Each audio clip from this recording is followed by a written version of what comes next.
নমস্কার, welcome to share with care. বন্ধুরা, আজকে আমরা অপশান ট্রেডিংয়ের 4 নম্বর এপিসোড করবো, যেটা হচ্ছে অপশান গ্রিক্স। অপশান গ্রিক্স কি? যে নিফটির প্রাইস 1 পয়েন্ট বাড়লে বা কমলে অপশানের প্রাইস কত বাড়বে বা কমবে সেটা নির্ভর করে এই অপশান গ্রিক্সের ওপর। ফর অ্যান এক্সাম্পল, যদি নিফটি 10,000 থাকে এবং তার অপশান প্রাইস যদি 100 হয়, তাহলে নিফটি যদি 10,100 হয় এখান থেকে বেড়ে, তাহলে অপশান প্রাইস কত বাড়বে বা কমবে এটা নির্ভর করে এই অপশান গ্রিক্সের ওপর। তাহলে আমাদের জানতে হবে অপশান গ্রিক্স কী কী।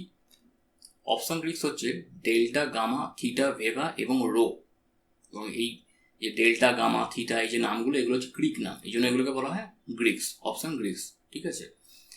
নতুন যারা যারা বিগিনার্স, তারা ম্যাক্সিমাম যে ভুলটা করে তারা হচ্ছে এই পার্টটাকে ইগনোর করে, এই গ্রিক্সের পার্টটাকে, যেহেতু একটু ক্যালকুলেশনের ব্যাপার থাকে।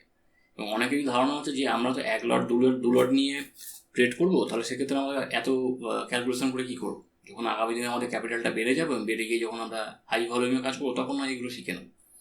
কিন্তু বক্তব্য হলো, যদি এটা আমরা শেয়ার ট্রেডিং থেকে সরে এসে আমরা যদি এটাকে ধরুন ক্রিকেট খেলা নিয়ে যদি বলি, যে আমরা যখন ক্রিকেট খেলা শিখতে যাই, তখন কি আমরা এইভাবে ক্রিকেট খেলা শিখি যে এখন আমরা মোটামুটি শিখে নিই, যখন কোনো বড়ো ক্লাবে যাব বা স্টেট লেভেলে যাব তখন আমরা ভালো করে ক্রিকেট খেলা শিখবো? তা তো নয়, আমাদের একদম ফাউন্ডেশন গোড়া থেকে মজবুত করতে হয়।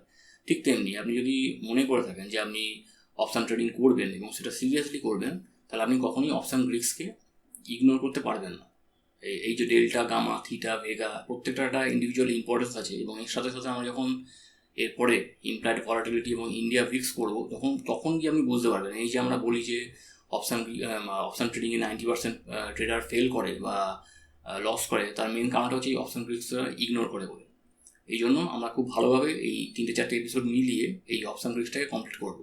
আজকে আমরা তার মধ্যে করবো ডেল্টা এবং গামা, নেক্সট এপিসোডে আমরা করবো থিটা, তারপরে আস্তে আস্তে ইন্ডিয়া ভিক্স, ইমপ্লাইড ভলাটিলিটি করে আমরা ভেগাটাকে ধরবো। তাহলে গিয়ে পুরো এই প্রাইস চেঞ্জের ফ্যাক্টরটা আমাদের কাছে ক্লিয়ার হয়ে যাবে। ঠিক আছে। তাহলে আজকে আমরা করবো ডেল্টা এবং গামা। তাহলে এখন কথা হচ্ছে ডেল্টা কি। ডেল্টা হচ্ছে স্টক প্রাইস যদি 1 পয়েন্ট বাড়ে বা কমে, তাহলে অপশানের প্রাইস কত বাড়বে বা কমবে। আরেকবার বলছি, স্টক প্রাইস অর্থাৎ নিফটি, ধরুন যদি নিফটির আমি ট্রেডিং করছি, নিফটির প্রাইস 1 পয়েন্ট বাড়লে বা কমলে নিফটির যে অপশান, সেই অপশান প্রাইস কত বাড়বে বা কমবে সেটা ঠিক করে ডেল্টা, যদি আদার ফ্যাক্টরগুলো কনস্ট্যান্ট থাকে। এটা বোঝার জন্য আমরা চলে যাবো এনএসসির অপশান চেনে। তো চলুন যাওয়া যাক।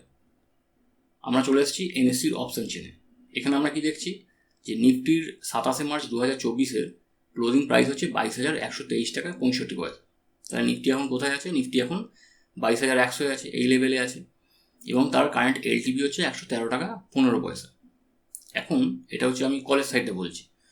এবং তার পুটের সাইডের এলটিভি হচ্ছে 22 টাকা 45 পয়সা। ধরুন এই জায়গায় দাঁড়িয়ে যদি আমার মার্কেট সম্বন্ধে প্রেডিকশন হয় যে মার্কেট বাড়বে, তাহলে আমি কী নেব? তাহলে আমি কল অপশন বাই করবো। তাহলে 22,100 এটিএম, তার এলটিভি হচ্ছে 113 টাকা 15 পয়সা।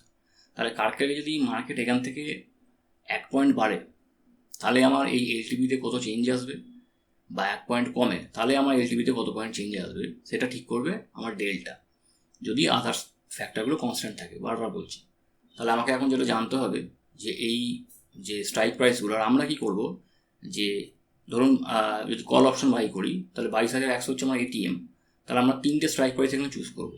একটা হচ্ছে আইটিএম, যেটা হচ্ছে 22,050, এটিএম 22,100 এবং ওটিএম 22,150 কলের। এর এলটিভির চেঞ্জটা আমরা দেখব। ঠিক আছে। এবং এর জন্য যেটা লাগবে আমার হচ্ছে যে এদের এই স্ট্রাইক প্রাইসগুলোর যে ডেল্টা রেটটা, সেটা লাগবে। তার জন্য আমরা কী করবো, তার জন্য আমরা চলে যাবো ধানের অপশান চেনে। এটা হচ্ছে ধানের অপশান চেন। অনেকের ক্ষেত্রে ইন্টারফেসটা একটু অন্যরকম মনে হতে পারে। কিছুই করিনি আমি এখানে, যে এই যে সেটিংসটা আছে, সেটিংসে ক্লিক করেছি। এখানে দেখুন গ্রিক্স আছে, 4টে গ্রিক্স দেওয়া আছে, ডেল্টা, গামা, থিটা, ভেগা। তার মধ্যে থিটা এবং ভেগাটাকে আমি অফ রেখেছি, ডেল্টা এবং গামাটাকে অন করেছি। সেটাই এখানে দেখাচ্ছে। এই যে কলের সাইডে ডেল্টা এবং গামা, দেখুন এটা হচ্ছে কলের সাইড আর এটা হচ্ছে পুলের সাইড। তার ডেল্টা এবং গামাটা এখানে আছে। তাহলে আমরা এই পুরো ব্যাপারটাকে যে বললাম যে আমি এক্সেলে গিয়ে দেখবো যে কী চেঞ্জটা হচ্ছে। তাহলে আমরা এখন যেটা করবো, যে মার্কেট 22,123 টাকা 65 পয়সায় আছে এবং আমার প্রেডিকশান হচ্ছে মার্কেট বাড়বে। তাহলে আমি কল অপশান বাই করবো। তাহলে আমি 22,050, 22,100 এবং 22,150 এই 3টে স্ট্রাইক প্রাইস, তাদের এলটিপি এবং তার ডেল্টার চেঞ্জটা আমরা এক্সেলে গিয়ে ক্যালকুলেট করে দেখব। ঠিক আছে। তো চলুন যাওয়া যাক এক্সেলে। আমরা এখন এসেছি এক্সেলে। এখানে আমরা কি করেছি, এখানে দেখুন আমি লিখেছি অপশান কি না নিফটি 50। তার কারেন্ট মার্কেট প্রাইস কত? 22,163 টাকা 65 পয়সা। এখানে আমার কী প্রেডিকশন? মার্কেট বাড়বে। তাহলে আমি কী নেব? আমি কল অপশন বাই করব। ঠিক আছে, তাহলে যদি 22,123 টাকা 65 পয়সা আমার কারেন্ট মার্কেট প্রাইস হয়, তাহলে আমার এটিএম কত? 22,100। তার আইটিএম কত হবে? জাস্ট তার আগেরটা 22,050 এবং ওটিএম হবে 22,150। তাহলে এলটিভিগুলো লিখে নিয়েছি: 156 টাকা 95, 113 টাকা 15, 76 টাকা 65। আর ডেল্টা হচ্ছে 0.67, 0.61, 0.51। দেখে নিই একবার। এই দেখুন, 22,050, 22,100, 22,150। তার এলটিভি হচ্ছে 156 টাকা 95, 113 টাকা 15, 76 টাকা 65 এবং তার ডেল্টা হচ্ছে 0.67268 আছে। আমি পয়েন্টে পরে দুটো ডিজিট নিয়েছি, 0.67। 22,100 হচ্ছে 0.60 আর 22,150 হচ্ছে 0.51। এবার ক্যালকুলেট করে দেখা যাক যে আমার চেঞ্জ হলে কত চেঞ্জ হবে। তাহলে আমরা কি প্রেডিক্ট করছি? যে মার্কেট বাড়বে। তাহলে মার্কেটের এন্ট্রি প্রাইস কত? আমার 22,123 টাকা 65 পয়সা। এবং এখান থেকে কত বাড়বে? না, আমি ধরে নিচ্ছি যে 100 পয়েন্ট বাড়বে। তাহলে দেখুন আমার মার্কেট প্রাইস কত হলো? 22,223 টাকা 65 পয়সা। তাহলে এবার দেখবো আমার চেঞ্জটা কত হবে। ডেল্টা এই মুহূর্তে আছে আইটিএমের 0.67, এটিএমের 0.61, ওটিএমের হচ্ছে 0.51। তাহলে আমি বলছি মার্কেট বাড়বে।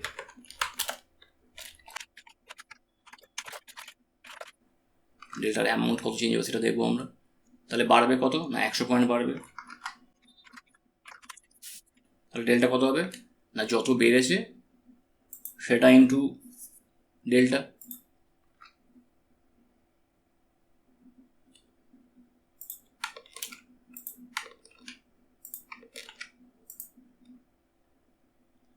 তাহলে একই অবস্থা দাঁড়িয়ে 22,163 থেকে 65, সেখান থেকে যদি আইটিএম, এটিএম ও ওটিএমের দেখি, তাহলে দেখুন, আচ্ছা তার আগে একটা জিনিস করে নিই এখানে, যে এলটিপি প্লাস ডেল্টা।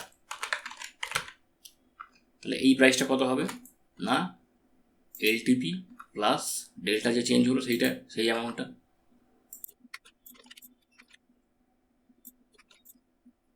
তাহলে দেখুন, যদি মার্কেট এখান থেকে 100 টাকা বাড়ে এবং আদার্স ফ্যাক্টরগুলো কনস্ট্যান্ট থাকে, তাহলে শুধু ডেল্টার উপর বেস করে দেখুন যে আমার যেটা এলটিপি ছিল আইটিএমের 156 টাকা 95, সেটা কিন্তু 100 পয়েন্ট বাড়ছে না, এটা 67 টাকা বাড়ছে। এবং এটিএমের ক্ষেত্রে সেটা 61 টাকা বাড়ছে এবং ওটিএমের ক্ষেত্রে 51 টাকা বাড়ছে। জাস্ট আমি যেটাকে এখানে পাশে লিখেই নিই, এবং এখানে ধরে নিচ্ছি আমি যে মার্কেট ধরুন উল্টোটা হলো, অর্থাৎ মার্কেট তো কমতেও পারে। আমি গেস করেছি বাড়বে, সেই জন্য আমি কল বাই করেছি, কিন্তু মার্কেট যদি কমে যায় এক্ষেত্রে, অর্থাৎ কমেছে, ধরুন কত? না, 100 পয়েন্টই কমেছে। তাহলে এখন মার্কেট প্রাইস কোথায় চলে আসছে? 22,063 টাকা 65 পয়সা। তাহলে এখানে বাড়বে জায়গা কমবে হয়ে যাবে, বা কমে গেছে। তাহলে এটা কী হবে? এটা মাইনাস হবে, নেগেটিভ হবে। এবার দেখবেন এলটিপি চেঞ্জ।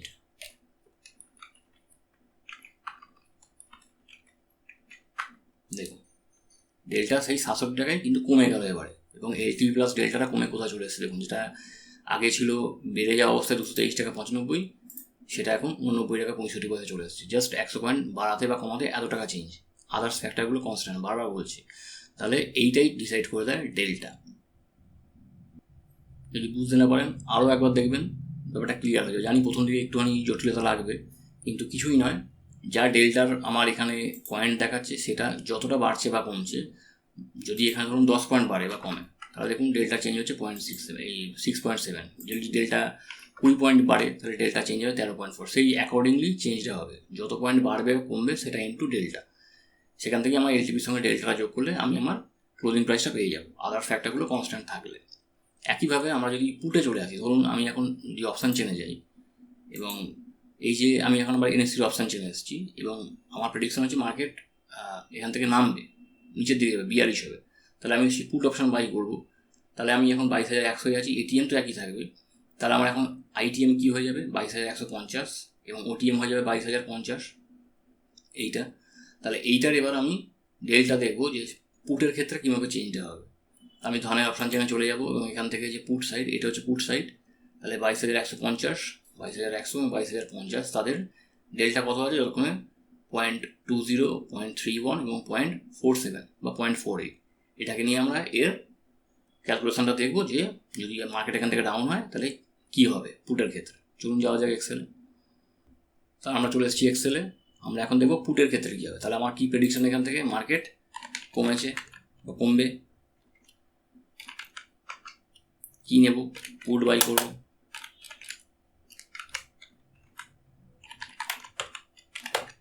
মার্কেট প্রাইস কত, আমার এন্ট্রি প্রাইস কত, 22,123 টাকা 65। এক্সিট পয়েন্ট যত কমবে তত, তা আমি আশা করছি যে মার্কেট কমবে, এবং কত কমবে না 100 পয়েন্টই কমবে। বোঝার সুবিধার জন্য আমরা রাউন্ড ফিগার নিয়ে করছি, 22,023 টাকা 65 পয়সা। তাহলে ডেল্টা কত আছে না 22,150, তার এলটিভি হচ্ছে 36 টাকা 5 পয়সা, এবং ডেল্টা 0.48। এখানে যদি যাই দেখতে পাবেন 0.48, 0.31, 0.20, 0.48, 0.31, 0.20। ঠিক আছে, ক্যালকুলেট করে নিই। মার্কেট কমেছে এবং ডেল্টা, তাহলে কত কমেছে না 100 পয়েন্ট কমেছে। তাহলে ডেল্টা কত হবে, ডেল্টা ইন্টু যত পয়েন্ট কমেছে সেটা, আমি এলটিপিটা ডেল্টা প্লাস এলটিপি।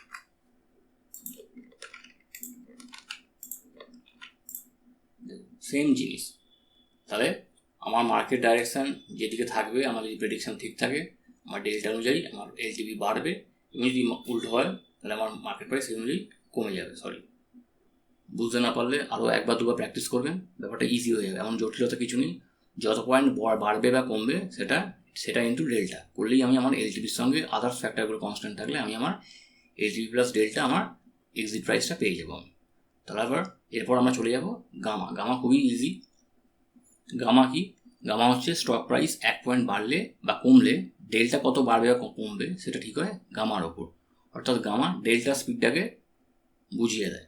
তো চলুন সেটা আমরা ক্যালকুলেশন করে দেখে নেবো, এবং তার জন্য এত ডিটেলে আমরা আলোচনা করবো না, আমি জাস্ট একটা উদাহরণ নিয়ে করবো, এবং আমার কাছে গামাটা ক্লিয়ার হয়ে যাবে।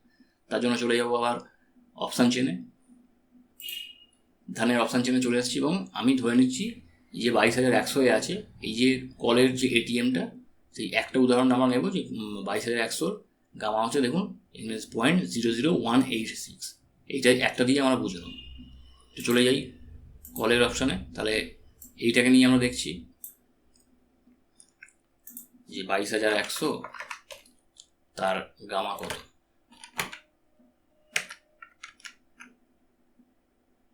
.00186।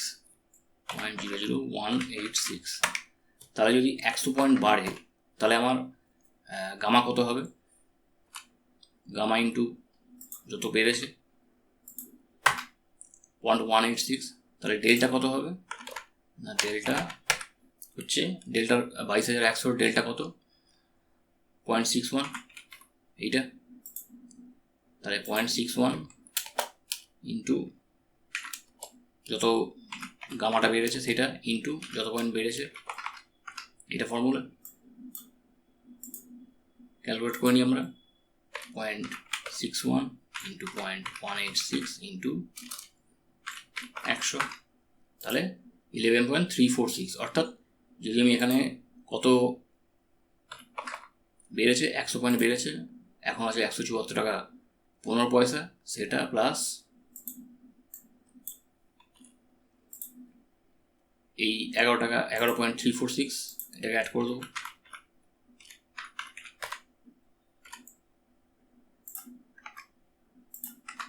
$185 টাকা 50 পয়সা। তাহলে আগে যেটা ছিল 174 টাকা 15 পয়সা, গামা আসার পর সেটা বেড়ে গিয়ে হয়ে গেল 185 টাকা 50 পয়সা। একইভাবে এটা যদি 100 পয়েন্ট কমে যেত রেজাল্টটাও অন্যরকম হতো, চেঞ্জ হয়ে যেত। আর এটাও দেখুন এটা 40 টাকা 80 পয়সায় চলে আসছে। ঠিক আছে, ক্যালকুলেশনটা দেখবেন একবার, আরও একবার দুবার দেখলে আপনার কাছে ব্যাপারটা ক্লিয়ার হয়ে যাবে। জানি একটু জটিলতা লাগছে, যারা বিগিনার্স তাদের ক্ষেত্রে একটুখানি প্রবলেম হবে, কিন্তু ক্যালকুলেশনগুলো দেখবেন ঘুরিয়ে ফিরিয়ে, তাহলে ব্যাপারটা ক্লিয়ার হয়ে যাবে। ঠিক আছে, তো দেখা হচ্ছে নেক্সট এপিসোডে থিটা নিয়ে। ভিডিওটা দেখার জন্য ধন্যবাদ, থ্যাংক ইউ।